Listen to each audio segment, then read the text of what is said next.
அப்போஸ்தலனாகிய பவுல் இந்த நிருபத்தை சிறைச்சாலையிலிருந்து எழுதுகிறார். சிறைச்சாலையிலிருந்து அவர் எழுதும்போது இந்த நிருபத்தை அவர்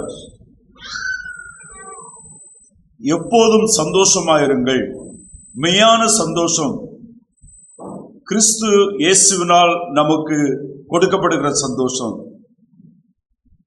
அந்த சந்தோஷம் எந்த சூழ்நிலையிலும் யாராலும் எடுக்க முடியாத சந்தோஷம் என்று இந்த பிலிப்பியருக்கு எழுதின நிருபத்துல அப்போஸ்தலனாகிய பவுல் பிலிப்பு சபைக்கு உற்சாகப்படுத்தி எழுதுறதான காரியத்தை நம்ம பார்க்க முடியும். நாம் இன்றைக்கு சிந்தித்த பகுதியில நான் பார்க்கிற காரியம் என்னன்னா, தேவனுடைய திட்டத்தை யாராலும் தடுக்க முடியாது. No one can stop the plan and the will of God. தேவனுடைய திட்டத்தை யாராலும் தடுக்க முடியாது என்பதை நாம் சிந்திக்கிற பகுதியில நாம் தெளிவாக பார்க்க முடியும். நாம் ஆண்டவராகிய இயேசு கிறிஸ்துவை ஏற்றுக்கொண்டு விசுவாசத்தினால் நாம் இயேசு கிறிஸ்துவிலே தேவன் இலவசமாய் தருகிற கிருபையினால் பாவ மன்னிப்பாகிய மீட்பை நாம் பெற்றுக்கொண்டவர்களாக, கிறிஸ்து இயேசுவிலே நாம் தேவனுடைய பிள்ளைகளாக, அவருக்கு தெரிந்தெடுக்கப்பட்டவர்களாக, அவரோடு கூட நித்தியமாக வாழும்படியாக நாம் கிறிஸ்து இயேசுவுக்குள் அழைக்கப்பட்டு தெரிந்தெடுக்கப்பட்டிருக்கிறோம். இந்த உலக வாழ்க்கையில நாம் வாழும்போது நாம் மற்ற மனிதர்களைப் போல எல்லா விதமான நெருக்கங்கள், சூழ்நிலைகள், பலவீனங்கள், கஷ்டங்கள் எல்லாவற்றையும் நாம் சகிக்க வேண்டியது தேவனுடைய சித்தமாக இருக்கிறது. அப்போஸ்தலனாகிய பவுலுடைய அழைப்பு மிக உன்னதமானது. அவருடைய அர்ப்பணம் ஆண்டவருக்கு தன்னை பவுல் கொடுத்தது போல, முழுவதுமாக கொடுத்தது போல வேறு யார் கொடுக்க முடியும் என்பது கேள்விக்குறி. அநேகர் கொடுத்திருக்கிறார்கள், பவுல் மட்டுமல்ல. ஆனாலும் பவுல் தன்னை முழுவதுமாக அர்ப்பணித்து கிறிஸ்துவை அப்படியே பின்பற்றி வாழ்ந்தார். ஆனபடினால பவுலுடைய வாழ்க்கையில அவருக்கு கஷ்டங்களோ நெருக்கங்களோ அவர் நினைச்சதெல்லாம் நடந்த அப்படின்னு நம்ம சொல்ல முடியாது.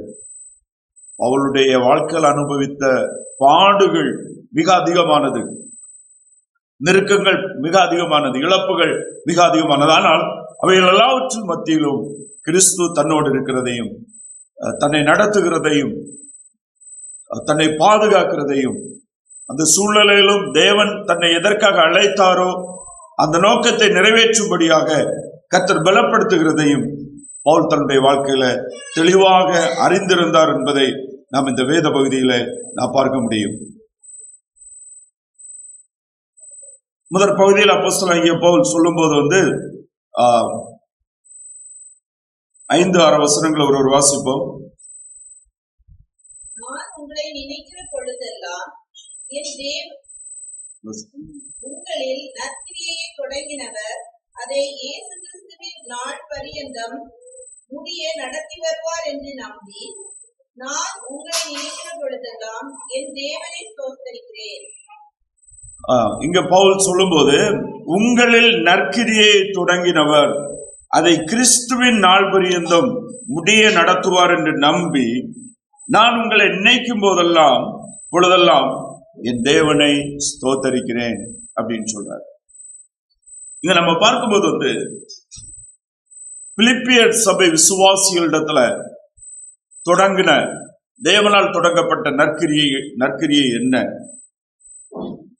அது எவ்விதமாக அவருடைய வாழ்க்கையில தொடர்ந்து போய்கொண்டிருக்கிறது, செயலாற்றி கொண்டிருக்கிறது என்பதை நம்ம சிந்திக்கும் போது,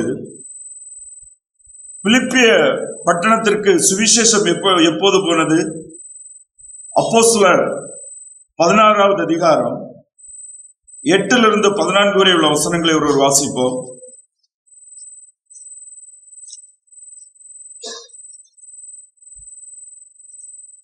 அப்போஸ்தலர் 16 8 - 14 வரை உள்ள வசனங்கள்.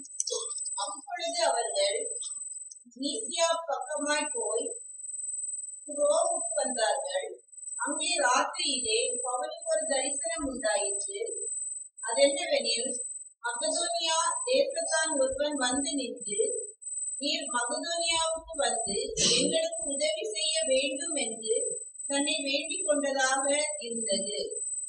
அந்த தரிசனத்தை அவன் கண்டபோது அவர்களுக்கு சுவிசேஷத்தை அறிவிக்கும்படி கர்த்தர் எங்களை அழைத்தார் என்று நாங்கள் நிச்சயித்துக் கொண்டு உடனே மகதோனியாவுக்கு புறப்பட்டு போக பிரயத்தனம் பண்ணி துரோவாவில் கப்பல் ஏறி சாமோத்திரோத்து தீவுக்கும் மறுநாளிலே நேயாப்போலி பட்டணத்துக்கும் நேராய் ஓடி அங்கே இருந்து மகதோனியா தேசத்து நாடுகளில் ஒன்றிற்கு தலைமையானதும் ரோமர் குடியேறினதுமான பிலிப்பு பட்டணத்துக்கு வந்து அந்த பட்டணத்திலே சில நாள் தங்கியிருந்தோம்.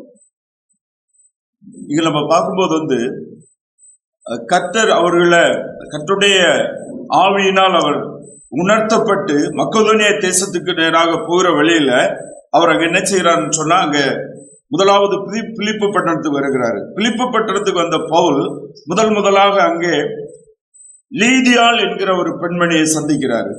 லீதியாள் என்கிற பெண்மணியை சந்தித்து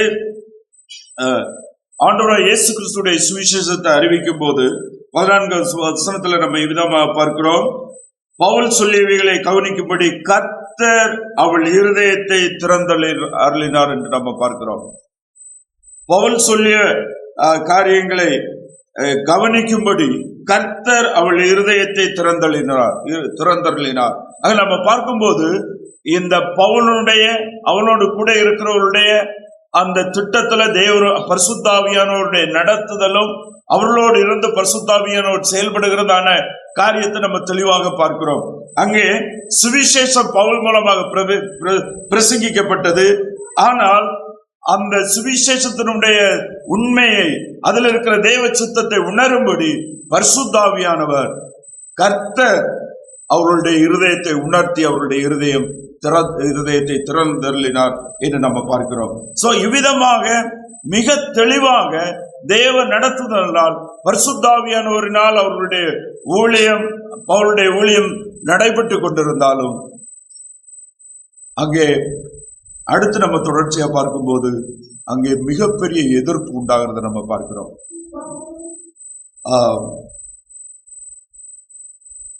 16-17 வசனங்கள் ஒருவர் வாசிப்போம்.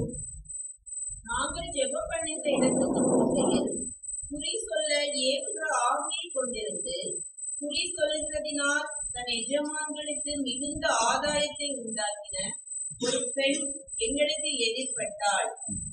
அவள் பவுலையும் எங்களையும் பின்தொடர்ந்து வந்து, இந்த மனுஷர் உன்னதமான தேவனுடைய ஊழியக்காரர், ரட்சிப்பின் வழியை நமக்கு அறிவிக்கிறவர்கள் என்று சத்தமிட்டாள். அடுத்த வசனத்தை வாசிப்போம். இப்படி அநேக நாள் செய்து கொண்டு வந்தாள்.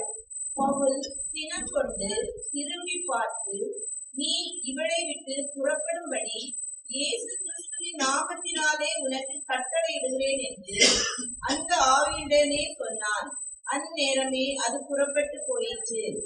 இங்கே நம்ம பார்க்கும்போது மிக தெளிவாக அங்கே லீதியாளுடைய வீட்டுல போறாங்க. சுவிசேஷத்தை பவுல் சொல்லுகிறாரு. கர்த்தர் அவருடைய இதயத்தை திறக்கிறாரு. அங்க தேவனுடைய மகா உன்னதமான செயல் நடக்கிறது.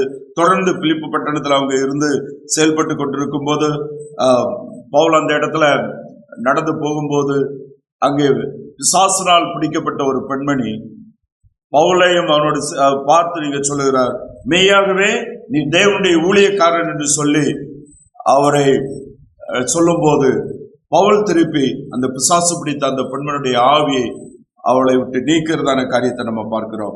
இங்க நம்ம பார்க்கும்போது அந்த பெண்மணியை, அந்த பிசாசு பிடித்த பெண்மணியை வைத்து ஒருவர் பிழைப்பு நடத்தி கொண்டிருந்தார்.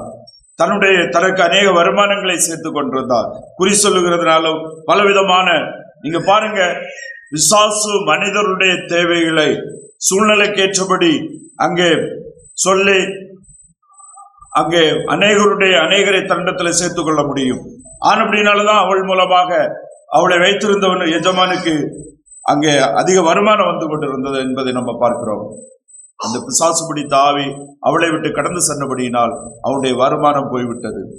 அப்போது அவன் என்ன செய்கிறான் என்று பார்க்கும்போது பவுலும் சீலா மற்றும் அவனோடு இருந்தவர்களுக்கு விரோதமாக அங்கே ரோம அரசாங்கத்தில் முறையிட்டு பவுல் பிடிக்கப்பட்டு சிறைச்சாலையில வைக்கப்படுகிறதான காரியத்தை நம்ம பார்க்கிறோம். 25 34 வசனம் வரையில் நாம் வாசிக்கும் போது அப்போஸ்தலனாகிய பவுல் சிறைச்சாலையில அங்கே வைக்கப்பட்டிருந்தான, சீலாவும் சிறைச்சாலையில வைக்கப்பட்டிருந்தான காரியத்தை நம்ம பார்க்கிறோம். சோ நம்ம என்ன பார்க்கிறோம் அப்படின்னு சொல்லும் போது மெய்யான தேவனுடைய செயல்கள் எங்கெல்லாம் இருக்குதோ அங்கெல்லாம் பிசாசு அதற்கு எதிராக செயல்படுவாங்க. பிசாசு உலக அதிகாரங்களையும் உலகத்தில் உள்ள மனிதர்களையும் எதிராக செயல்படுத்த முடியும். அதன் நிமித்த சில தீமைகளையும் சிலர்கள் சிறைச்சாலையில் வைக்கப்பட முடியும். ஆனால் எந்த சூழ்நிலையிலும் தேவனுடைய திட்டத்தை பிசாசனால தடை பண்ண முடியாது. சிறைச்சாலையில பவுல் சீலா வைக்கப்பட்டிருந்தாங்க. அவங்க தேவனை பாடி துதித்து தேவனை ஸ்தோத்தரித்து ஆராதித்தாங்க என்கிறத நம்ம பார்க்கிறோம். அங்கே சடிதியில ராத்திரியில சிறைச்சாலையினுடைய கதவுகள் திறக்கப்பட்டது.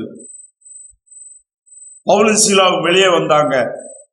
தொடர்ந்து அங்க நடந்த சம்பவங்களை நம்ம பார்க்கும்போது சிறைச்சாலையை பாதுகாக்கும்படியாக வைக்கப்பட்டிருந்தவன் முதலாவது பயந்து நடங்குகிறான். ஐயோ, என்றால் பாதுகாக்கிற கைதி போய்விட்டான்னா மரணம் அவனுக்கு நேரிட முடியும் பாதுகாக்கிறவர்களுக்கு. ஆனால் அந்த சிறைச்சாலையை பாதுகாக்கிறவர்கள் அதன் அப்படி நல்ல பயந்து நடக்கிறார். பவுல் சீலாவும் அவங்க கதவு திறந்தோன்னு ஐயோ எனக்கு நாங்க தப்பிட்டோன்னு ஓட ஒண்ணும் இல்லை. ஏனென்றால் எதுவானாலும் தேவனுடைய மகிமை தேவன் நடத்துகிறார் என்று அங்கே நின்றார்கள். அவர்கள் சிறைச்சாலை காக்கிறவர்கள் அவங்க பட்டயத்தை எடுத்து தங்களே அழித்து போட நினைத்த போது பவுல் சீலா அவர்களை தடை பண்ணி உங்களுக்கு எந்த கேடு நீங்கள் செய்ய வேண்டாம் என்று தடை பண்ணுகிறாங்க. அப்போது ஆச்சரியப்பட்டு அவர்கள் அந்த சிறைச்சாலை சேவர்கள் பாதுகாவலர்கள் பவுலை பார்த்து கேட்கிறாங்க, நாங்கள் ரட்சிக்கப்படும்படியாக என்ன செய்ய வேண்டும் என்று கேட்கிறார்கள்.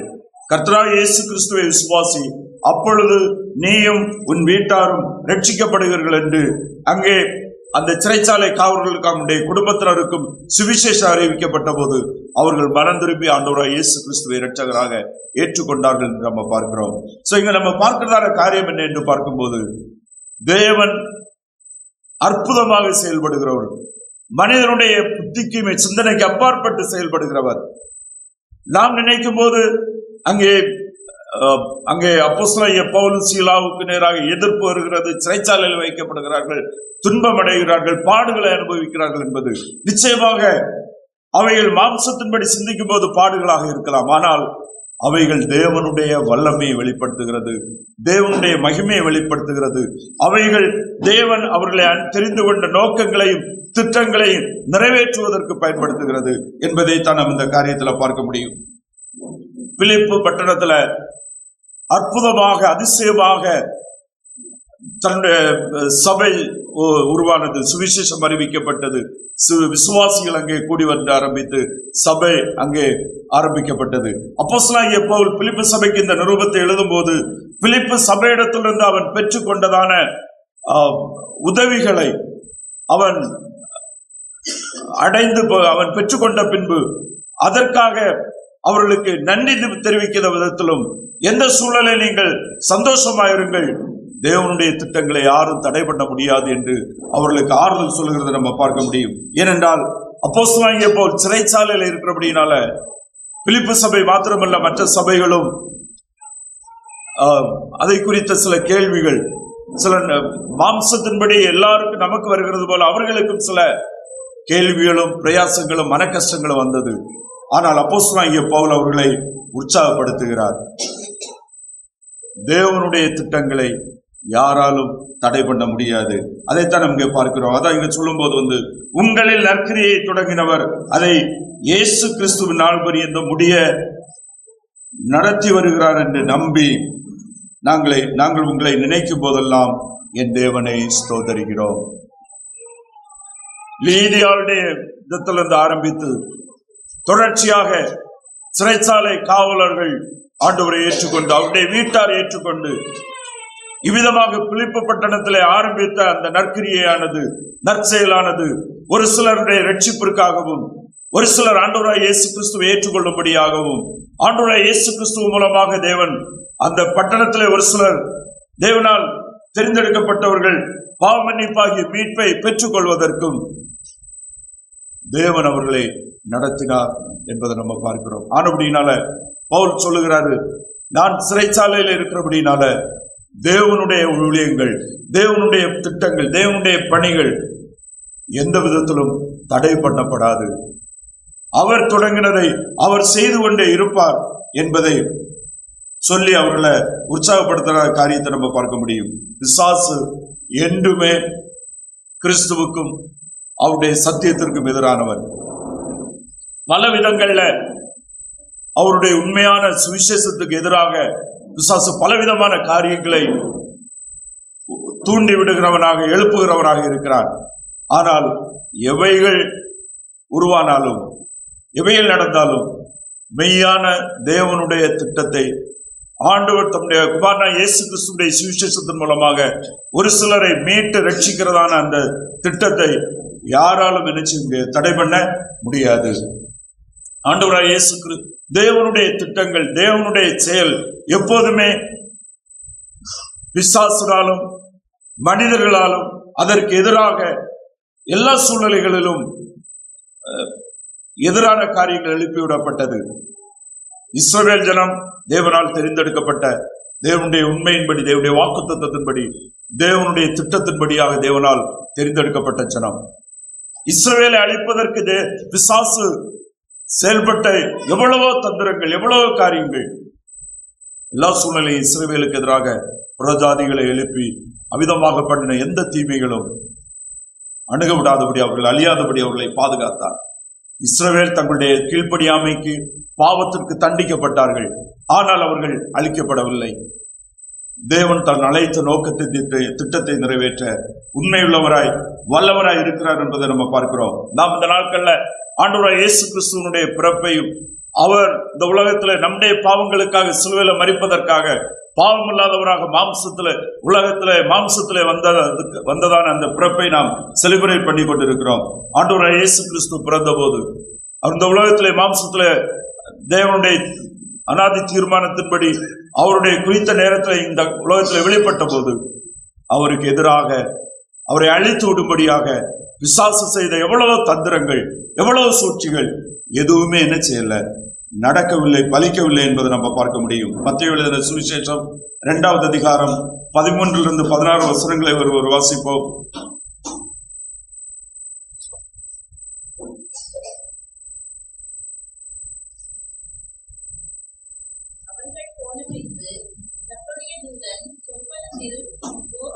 காணப்பட்டு ஏரோது பிள்ளையை கொலை செய்ய தேடுவான். ஆதலால் நீ எழுந்து பிள்ளையையும் அதன் தாயையும் கூட்டிக் கொண்டு எகிப்துக்கு ஓடி போய் நான் உனக்கு சொல்லும் வரைக்கும் அங்கே இரு என்றான். அவன் எழுந்து இரவிலே பிள்ளையையும் அதன் தாயையும் கூட்டிக் கொண்டு எகிப்துக்கு புறப்பட்டு போய் ஏரோதின் மரண பரியந்தம் அங்கே இருந்தான்.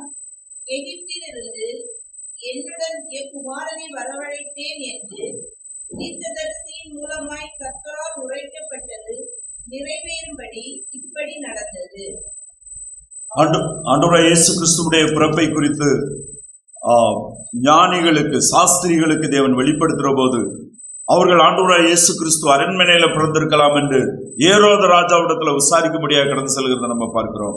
அவர்கள் போய் யூரோதருக்கு ராஜாவை பிறந்திருக்கிற அவர் இங்கே அவருடைய நட்சத்திரத்தை கண்டு அவரை தொழுது கொள்ள வந்தோம் என்று ஏரோது ராஜாவிடத்துல சொல்லும் போது ஏரோது ராஜா உண்மையிலேயே அதை கேட்டபோது அவனுக்கு பயம் உண்டாயிட்டு, யூதருக்கு ராஜாவாக ராஜா பிறந்தார், உண்மையாகவே பிறந்திருந்தால் ஒருவேளை தன்னுடைய ராஜ்யபாரம் அழிந்து போகும் என்று உள்ளத்துக்குள்ளே நினைத்து, ஆனால் மறைமுகமாக அந்த சாஸ்திரிகளிடத்துல நீங்கள் அவரை போய் தொழுது கொண்டு நானும் அவரை தொழுது கொள்ளும்படியாக அந்த செய்தி எங்கே பிறந்திருக்கிறார் என்ற செய்தியை நீங்கள் அறிவிக்க வேண்டும் என்று சொல்லுகிறார்கள்.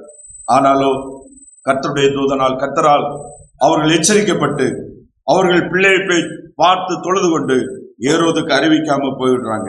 ஆனால் ஏரோது மிகவும் கோபம் கொண்டு அவர் என்ன செய்கிறான்னு சொன்னா, 2 வயசுக்கு கீழ்பட்ட எல்லா ஆண் பிள்ளைகளும் கொலை செய்ய வேண்டும் என்கிறதான அந்த ஆர்டர் அங்க பிறப்பிக்கிறான்.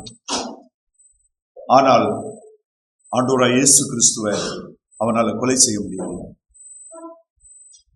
ஏரோது இவ்விதமாக கொலை செய்ய தேடுகிறான் என்பதை அங்கே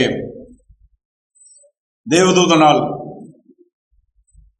யோசேப்புக்கும் மரியாளுக்கு அறிவிக்கப்பட்டு அவர்கள் அங்கிருந்து பிள்ளையை எடுத்துக்கொண்டு அங்கே போய்விடுகிறார்கள் என்பதை குறித்து நம்ம பார்க்கிறோம். தேவன் தன்னுடைய குமாரன் நம்முடைய இரட்சகருமாய் இயேசு கிறிஸ்துவை பாதுகாத்தார். அவர் என்ன நோக்கத்திற்கு அனுப்பப்பட்டாரோ அந்த நோக்கம் முடியுதொரு வரையிலும் எவ்வளவோ உலகமும் பிசாசும் அவரை அழிக்க தேடின போதும் அவரை யாராலும் ஒன்றும் செய்ய முடியவில்லை. அவர் எந்த நோக்கத்திற்காக அனுப்பப்பட்டாரோ அந்த நோக்கத்தை நிறைவேற்றி கல்வாரி சிலுவையிலே நம்முடைய பாவங்களுக்காக நாம் மரிக்க வேண்டிய இந்த இடத்துல நமக்காக மரித்து அடக்கம் பண்ணப்பட்டு உயிரோடு எழும்பி என்றும் ஜீவிக்கிறவராக இருக்கிறார்.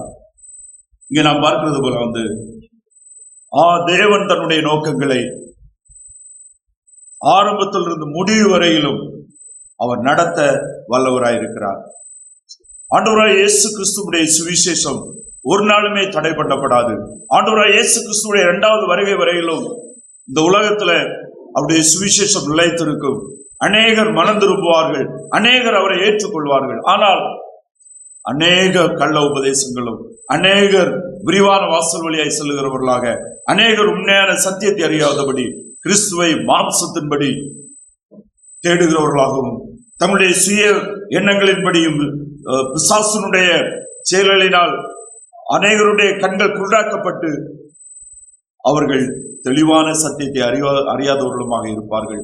அநேகர் வஞ்சிக்கப்படுவார்கள். ஆனாலும் அவருடைய மெய்யான சுவிசேஷம், மெய்யான சத்தியம் கிறிஸ்துவுடைய வருகை வரையிலும் நிலை நிற்கும். அதை யாருமே என்ன செய்ய முடியாது, தடை பண்ண முடியாது. அப்போஸ்தலனாகிய பவுல்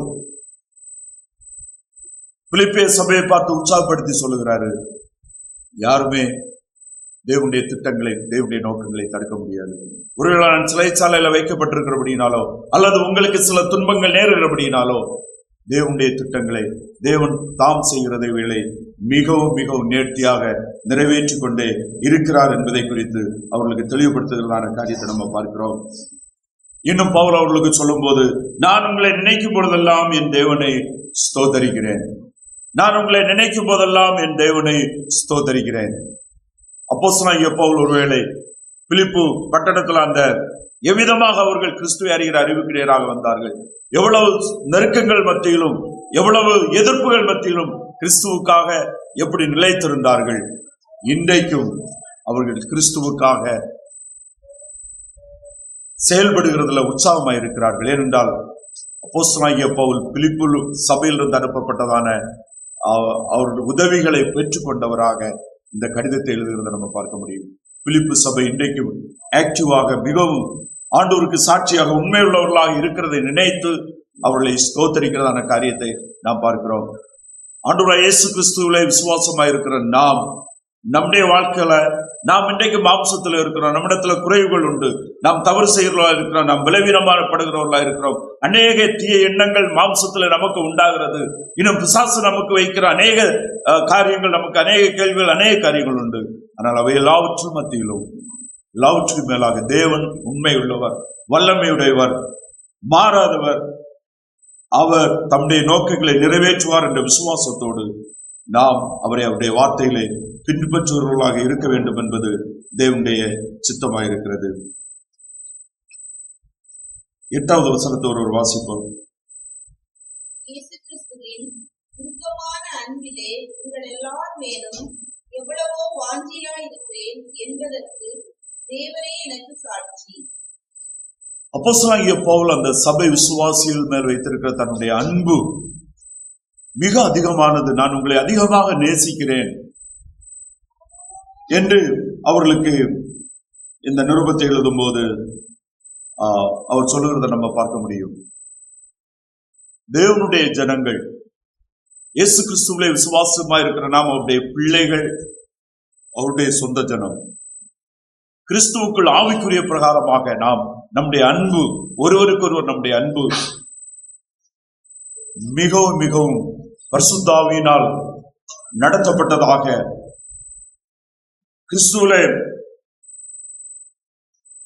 கிறிஸ்து இயேசுவுக்குள் நாம் ஒருவருக்கொருவர் நம்முடைய அன்பை வெளிப்படுத்துகிறதுல மிகவும் விருப்பம் வாஞ்சி உடையவர்களாக இருக்க வேண்டும். அப்போஸ்தலனாகிய பவுலுடைய அன்பை நாம் நினைத்து அவர் எவ்வளவு சபையின் மேலும் விசுவாசிகள் மேலும் உடன் சகோதரர்கள் மேலும் அன்பை வைத்திருந்தார் என்பதை நினைத்து நாமும் ஒருவருக்கு ஒருவர் அன்பை வெளிப்படுத்த வேண்டும் என்பது தேவனுடைய சித்தமாக இருக்கிறது. தகுதியற்றவர்கள் மேல் நாம் காட்டுகிற அன்பு நம்மளிருந்து பரிசுத்தாவியானவர் நம்மை நடத்துகிறார் என்பதற்கு ஒரு ஆதாரமாக இருக்கிறது. 1 தெசலோனிக்கேயர் 2வது அதிகாரம் 2வது வசனத்தை ஒருவர் வாசிப்போம். 1 தெசலோனிக்கேயர் 1:2.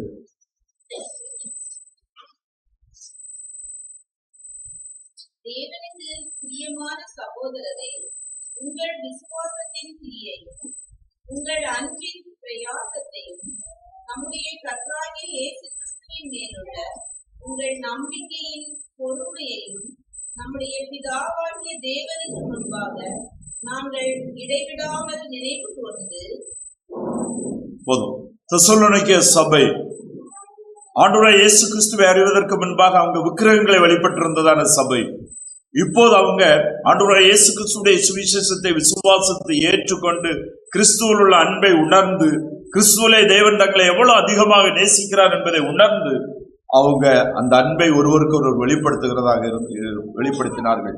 அங்க சொல்லும்போது உங்கள் அன்பின் பிரயாசத்தை, ஆங்கிலத்துல லேபர் ஆஃப் லவ் என்று சொல்லப்பட்டிருக்கிறது. அன்பு நாம் உற்சாகமாய் மற்றவர்களுக்காக உதவி செய்கிறதுல, மற்றவர்களை கட்டி எழுப்புறதுல நாம் செயலாற்ற நம்மை தூண்டுகிறதா இருக்கும். அன்பு அமைதியா இருக்காது, அன்பு செயலாற்றும், அன்பு தாங்கும், அன்பு மற்றவர்களுடைய எந்த விதத்துல நாம் மற்றவர்களுக்கு உதவியாக மற்றவர்களை உற்சாகப்படுத்துவர்களாக இருக்க முடியும் என்பதை நமக்குள்ளால இருந்து அதை நம்மை தூண்டிட்டே இருக்கும். அந்த அன்பு கடினமாக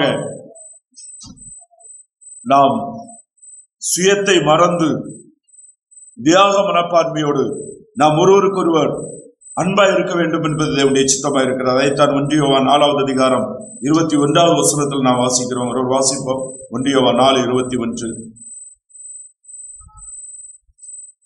தேவனிடத்தில் அன்பு கூறுகிறவன் தன் சகோதரரிடத்திலும் அன்பு கூற வேண்டும் என்ற இந்த கற்பனையை அவராலே பெற்றிருக்கிறோம். தேவனிடத்தில் அன்பு கூறுகிறவன் தன் சகோதரிடத்தில் அன்பு கூற வேண்டும் என்கிற இந்த கற்பனையை, கமெண்ட், தேவனிடத்துல நாம் அன்பு கூறுகிறோம் என்பது நாம் நம்முடைய உடன் சகோதரிடத்துல அல்லது இந்த உலகத்துல ஆண்டவரை அறியாமல் இருக்கிற மனிதரிடத்துல, இன்றைய தவறான நம்பிக்கைகள்ல வாழ்ந்து கொண்டிருக்கிற மக்களை மெய்யான சுவிசேஷத்தின் மூலமாக கிறிஸ்துவிடத்தில் அழைத்து வர வேண்டும் என்ற அந்த பாரத்தோடு உள்ள ஜெபமும் செயல்பாடுகளும் மூலமாக நாம் தேவன் மேல் வைக்கிற மெய்யான அன்பை நாம் வெளிப்படுத்துகிறவர்களாக வெளிப்படுத்த வேண்டும் என்பது தேவனுடைய சித்தமாக இருக்கிறது. இங்கே அப்போஸ்தலனாகிய பவுல் இயேசு கிறிஸ்துவின் உருக்கமான அன்பிலே உங்கள் எல்லார் மேலும் எவ்வளவோ வாஞ்சையா இருக்கிறேன் என்பதற்கு தேவனே எனக்கு சாட்சி. இந்த இடத்துல நம்ம பார்க்கும்போது பவுலுடைய அந்த அன்பு, பரிசுத்த ஆவியினால் ஏவப்பட்ட அந்த அன்பு மனிதனுடைய புரிந்து கொள்ளுதலுக்கு அப்பாற்பட்டது. அதனாலதான் தேவனை அவர் சாட்சியாக இந்த இடத்துல கொண்டு வருகிறாரு.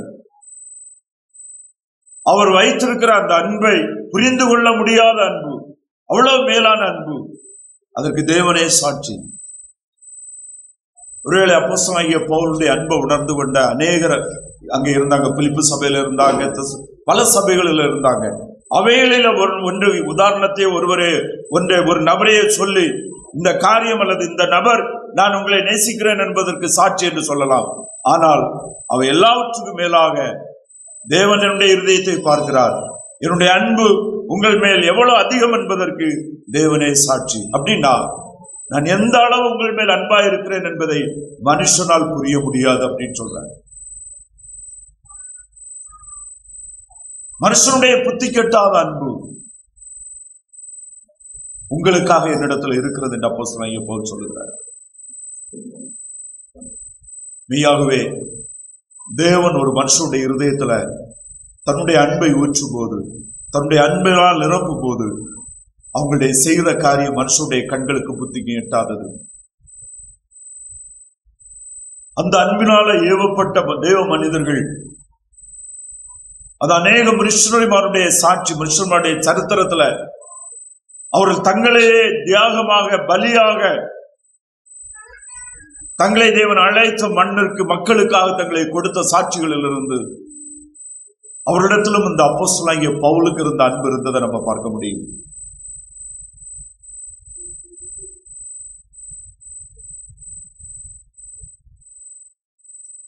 அப்படிப்பட்ட அன்பு நமக்கு இருக்க வேண்டும் என்பது தேவனுடைய சித்தமா இருக்கிறது. அதுதான் தேவன் தருகிற ஆவியின் கனியாகிய அன்பு. ஆவியின் கனிகள்ல முதல் வருகிறது என்ன? அன்பு. ஆவிக்குரிய வரங்கள் எல்லாவற்றிலும் மேலான வரம் என்று எது சொல்லப்பட்டிருக்கிறது? அன்பு. அந்த அன்பு அப்போஸ்தலனாகிய பவுலிடத்தில் இருந்தது. அதனாலதான் அவர் தன்னை முற்றிலுமாக கிறிஸ்துவுக்கு தன்னை கொடுத்தார். கிறிஸ்துவுக்காக, அநேகருடைய மீட்பிற்காக, அவருடைய சபையினுடைய பக்தி விருத்திக்காக, வளர்ச்சிக்காக அவர் தன்னை முழுவதுமாக கொடுத்தார் என்று பார்க்கிறோம். நாம் அதே கிறிஸ்துவிலே, அதே தேவனுடைய ஒவ்வொருடத்தில் இருந்த தேவ ஆவியானவர் நம்மிடத்திலும் இருக்கிறார். நாம் நம்மை ஆண்டவருக்கு ஒப்பு கொடுப்போமே ஆனால், ஆண்டுடைய சித்தத்துக்கு ஒப்பு கொடுப்போமானால், நிச்சயமாக அந்த அன்பினால் நாம் நிரப்பப்பட முடியும். அந்த அன்பினால் நாம் நிரப்பப்படும் போது நம்முடைய வாழ்க்கை அநேகருடைய வாழ்க்கையை மாற்றும். நம்முடைய வாழ்க்கை அநேகரை நித்திய நரகத்திலிருந்து மீட்கும். நம்முடைய வாழ்க்கை அநேகரை இந்த உலகத்தினுடைய அடிமைத்தனங்களில் இருந்து, உலகத்தினுடைய தவறான உபதேசங்களில் இருந்து மீட்க நம்முடைய அன்பு நமக்கு, அது தேவனுக்கு ஆசீர்வாதமாக மாறும் என்பதை நிச்சயமாக நம்ம வேதத்தில் அறிய முடியும்.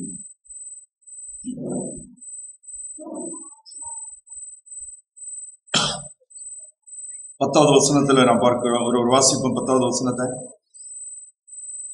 தேவனுக்கு மகிமையும் துதியும் உண்டாகும்படி இயேசு கிறிஸ்துவினால் வருகிற நீதியின் கனிகளால் நிறைந்தவர்களாகி நீங்கள் கிறிஸ்துவின் நாளுக்கென்று துப்புரவானவர்களும் இடரலற்றவர்களுமாய் இருக்கவும் வேண்டுதல் செய்கிறேன். இங்க அப்போஸ்தலனாகிய பிலிப்பு சபையை பார்த்து அவரிடத்துல எதிர்பார்க்கிற காரியம், பவுல் முதல்ல சொல்லுற, நான் இந்த அளவு உங்களிடத்துல அன்பு வைத்திருக்கிறேன், ஆனபடி நான் உங்களிடத்துல நான் என்ன எதிர்பார்க்கிறேன் என்று பார்க்கும்போது, நீங்கள் நீதியின் கனிகளினால் நிறைந்தவர்களாகி கிறிஸ்துவின் நாளுக்கென்று துப்புரவானவர்களும் இடரலற்றவர்களுமாயிருக்கவும் வேண்டிக் கொள்கிறேன் என்று அவர்களுக்காக ஜெபிக்கிறார். நீதியின் கனிகளினால் நிரப்பப்பட்ட ஒரு வாழ்க்கை பிலிப்பு சபை விசுவாசத்துல அப்போஸ்தலனாகிய பவுல் எதிர்பார்க்கிறாரு. பிலிப்பு சபை விசுவாசிகளிடத்துல தேவன் எதிர்பார்க்கிறாரு. நாம் ஒவ்வொரு இடத்திலும் தேவன் அந்த நீதியின் கனியை எதிர்பார்க்கிறாரு. அந்த நீதி கிறிஸ்து நம்மை ஆளுகை செய்கிறதுனால் மாத்திரமே அந்த நீதியின் கனி வெளிப்படும். நீதிமொழிகள் 11வது அதிகாரம் 30வது வசனத்தை ஒரு வாசிப்போம். நீதிமொழிகள் 11:30. நீதிமான்களுடைய பலன் ஜீவ விருட்சம், ஆத்துமாக்களை ஆதாயப்படுத்திக் கொள்ளுகிறவன் ஞானம் உள்ளவன். நீதிமான்களுடைய பலன் ஜீவ விருட்சம், ஆத்துமாக்களை ஆதாயப்படுத்திக் கொள்ளுகிறவன் ஞானம் உள்ளவன். இந்த இடத்துல நீதியின் கனி நம்மிடத்திலிருந்து, நீதியான கிறிஸ்து தம்முடைய கனிகளை நம்மிடத்திலிருந்து உருவாக்கி கொண்டு வரும் போது, அந்த நீதி இயேசு கிறிஸ்துவின் மூலமாக உண்டாகிற பாவ மன்னிப்பினால், இயேசு கிறிஸ்துவை ஏற்றுக்கொள்ளுகிறனால் வருகிற பாவ மன்னிப்பு நம்மிடத்திலிருந்து மற்றவர்களுக்கு செல்லுகிறதுனால் உண்டாகிற நீதி. நம்மை கிறிஸ்து இயேசுவுக்குள் நீதிமான்கள் ஆக்கினவர், நம்மை கிறிஸ்து இயேசுவுக்குள் தேவனுடைய நீதியினால் நம்மை நிரப்பினவர். அந்த நீதி நம்மிடத்திலிருந்து இன்னும் சிலருக்கு போக வேண்டும் என்பது தேவனுடைய சித்தமாக இருக்கிறது. ஆத்தும ஆதாயம் பண்ணுகிறவன் ஞானம் உள்ளவன் என்று வேதம் சொல்லுகிறது. ஏனென்றால் அது நித்தியத்துல பொக்கிஷங்களை சேர்த்து வைக்கிறது, அழியாத பொக்கிஷங்களாக மாறுகிறது. நாம் இந்த உலகத்திலே நமக்கு தேவன் பிள்ளைகளை தரும்போது நாம் மிகுந்த சந்தோஷப்படுகிறோம். ஆனால் ஒருவர் மனம் திரும்பி ஆண்டவராய் இயேசு கிறிஸ்துவை நம் மூலமாக ஏற்றுக்கொள்வாரே ஆனால் நித்திய காலமாக நாம் உன்னதங்களிலே அந்த சந்தோஷத்தை அனுபவிக்க முடியும். நம்மளமாக மீட்கப்பட்ட ஆத்துமாக்கள் நமக்கு கிரீடங்களாக, நமக்கு நித்திய பலன்களாக, நித்திய காலமாக நம்மோடு கூட சேரும் என்பதை நாம் அறிய முடியும். நாம் இயேசு கிறிஸ்துவினால் வருகிற நீதியின் கனிகளினால் நிறைந்தவர்களாகி அப்படின்னு சொல்லும் போது, இயேசு கிறிஸ்துவை அறிகிற விசுவாசத்தினால் அநேகர் பாவமன்னிப்பாகிய மீட்பை பெற்று, அநேகர் மனம் திரும்பி இயேசு கிறிஸ்துவை ஏற்றுக்கொண்டு இயேசு கிறிஸ்துவ பற்ற விசுவாசத்தினால் மாத்திரம் பலிக்கும் தேவ நீதியை தங்களுக்கு உடையவர்களாகி அந்த நீதிக்கு சாட்சிகளாக மாறும்போது அது நித்திய பலன்களை நமக்கு கொண்டு வருகிறது. அப்போஸ்தலனாகிய பவுல் பிலிப்பு சபை விசுவாசிகள் இன்னும் அநேகரை கிறிஸ்துவிடத்துல சேர்க்க வேண்டும், நீதியின் கனிகளை அவர்கள் தங்களுக்கு சொந்தமாக்கி கொள்ள வேண்டும், நித்திய பலன்களை தங்களுக்கு சொந்தமாக்கி கொள்ள வேண்டும் என்பதுல மிகுந்த வாஞ்சை உடையவராக இருந்தார். இன்றைக்கு நம் மூலமாக அநேகர் கிறிஸ்துவை அறிகிற அறிவுல வர வேண்டும் என்பது தேவனுடைய சித்தமாயிருக்கிறது. பரிசுத்த ஆவியானவர் நம்மில நம் மற்றவர்களுக்கு கிறிஸ்துவை அறிவிக்கிறதுல, ஒரு சிலரை கிறிஸ்துவிடத்துல வழிநடத்துகிறதுல நாம் மிகுந்த ஈடுபாடுடையவர்களாக இருக்க வேண்டும் என்பது தேவனுடைய சித்தமாயிருக்கிறது. ஏனென்றால் இயேசு கிறிஸ்துவுடைய சுவிசேஷம் விசுவாசிக்கிறவர்களுக்கு அது தேவனுடைய நீதியா இருக்கிறது. விசுவாசிக்கிறவர்களுக்கு பாவ மன்னிப்பு உண்டாகிற அது தேவனிடத்தில் அனுப்பப்பட்ட மீட்பின் செய்தியாக, மீட்பின் திட்டமாக இருக்கிறது. அந்த திட்டத்திற்கு சாட்சியாக பிலிப்பு சபை இருக்க வேண்டும் என்று பவுல் விரும்புகிறது போல இன்றைக்கும் நாமும் அதற்கு சாட்சியாக இருக்க வேண்டும் என்பது தேவனுடைய சித்தமாக இருக்கிறது. நாம் உலகத்தை பார்க்கும்போது, உலக சூழ்நிலையில பார்க்கும்போது நாம் எப்படி ஒருவருக்கு சுவிசேஷத்தை சொல்ல முடியும், எப்படி ஒருவரை நாம் மனம் திரும்புதலுக்கு நேராக கொண்டு வர முடியும்? இப்படி மிகுந்த கஷ்டமான காரியம். ஏனென்றால் இன்றைக்கு உலகமும் சமூகமும் சமூக சூழ்நிலைகளும் இன்னும் மத நம்பிக்கைகளும் மக்களுடைய எண்ணங்களும் வேதத்திற்கு உண்மைகளுக்கு நேர்மாறாக இருக்கிறது. அப்படிலாம் நமக்கு ஒரு கேள்வி வரும், நம்ம எப்படி சொல்ல முடியும், எப்படி அவங்க அதை கேட்பாங்க, எப்படி மனம் திரும்புவாங்க, எப்படி மெய்யான சுவிசேஷத்தை ஏற்றுக்கொள்வாங்க அப்படிங்கிற கேள்விகள் எல்லாம் வரும். ஆனால் நம்மை தேவன் அழைத்தது தேவனுடைய அன்பை மற்றவர்களுக்கு பகிர்ந்து கொள்ளும்படியாக. நம்மை தேவன் அழைத்தது இயேசு கிறிஸ்துவிலே உண்டாகும் நீதியை குறித்து, பாவமன்னிப்பாக மீட்பை குறித்தும், இயேசு கிறிஸ்துவிலே தேவன் மனிதனுடைய பாவங்களை மன்னிப்பது தேவனுடைய சித்தம் என்பதை குறித்தும், தேவன் மனம் திரும்பும்படி ஒவ்வொருவரை அழைக்கிறார் என்பதை குறித்தும் நாம் வேத வசனங்களை முன்னிட்டு மற்றவர்களுக்கு ஜபத்தோடும் அன்போடும் நாம் அறிவிக்கும்படியாக, பகிர்ந்து கொள்ளும்படியாக நாம் அழைக்கப்பட்டிருக்கிறோம். அது நம் ஒவ்வொருவரை குறித்து தேவனுடைய திட்டமும் தேவனுடைய சித்தமுமாய் இருக்கிறது. நாம் நமக்கு முன்வைத்திருக்கிற தடைகளை குறித்து நாம் யோசிக்க கூடாது. வேதத்தை வாசித்து ஆயத்தமாகி ஜெபித்து வேத வசனத்தை முன்னிட்டு கிறிஸ்துவை மற்றவர்களுக்கு அறிவிக்கிறதுல நாம் வாஞ்சியோடு இருக்க வேண்டும். அதுதான், அதன் மூலமாக தான் நாம் மற்றவர்களிடத்துல தேவனுடைய அன்பை நம்ம வெளிப்படுத்துகிறோம். விசுவாசிகளுக்குள்ளால எந்த விதத்திலும் நாம் தாழ்மையோடும் பொறுமையோடும் நாம் ஒருவருக்கு ஒரு அன்பா இருக்க வேண்டும் என்பது தேவனுடைய சித்தமாக இருக்கிறது. பவுல் சொல்லுகிறது போல, நான் கட்டப்பட்டிருக்கிறேன், ஆனால் சுவிசேஷம் கட்டப்படாது, தேவனுடைய திட்டங்கள் கட்டப்படாது, தேவனுடைய நோக்கங்கள் கட்டப்படாது, அது செயல்பட்டு கொண்டே இருக்கும். அப்படினால நாம் இந்த நாட்கள்ல அதை உணர்ந்தவர்களாக நாமும் ஆண்டவருக்கும் அவருடைய உண்மைகளுக்கு நம்மை ஒப்புக் கொடுக்க வேண்டும். தேவனுக்கும் அவருடைய பரிசுத்த ஆவியினுடைய நடத்துதலுக்கு நாம் நம்மை ஒப்புக் கொடுக்க வேண்டும். அப்போஸ்தலனாகிய பவுலுக்கு இருந்த அன்பு, அந்த அன்பின் செயல்பாடு நம்முடைய வாழ்க்கையிலும் இருக்க வேண்டும். தெசலோனிக்கே விசுவாசிகள் அவர்களிடத்துல அன்பின் பிரயாசம், அன்பினால் அவர்கள் மிகுந்த பிரயாசத்தோடு செயல்பட்ட அந்த உண்மையை நினைத்து நாமும் ஆண்டவருக்கும் ஆண்டவருடைய சித்தம் நம்முடைய வாழ்க்கையில் நிறைவேறுவதற்கு ஒப்புக் கொடுப்போம். இந்த நாட்கள்ல ஒரு சிலர் ஆண்டவரை ஏற்றுக்கொண்டு, ஒரு சிலர் இயேசு கிறிஸ்துவை பற்றி விசுவாசத்தினால் நீதிமான்களாக மாற்றப்படுவதற்கு நாம் நம்மை தாழ்த்தி ஆண்டவருக்கு ஒப்புக் கொடுப்போம்.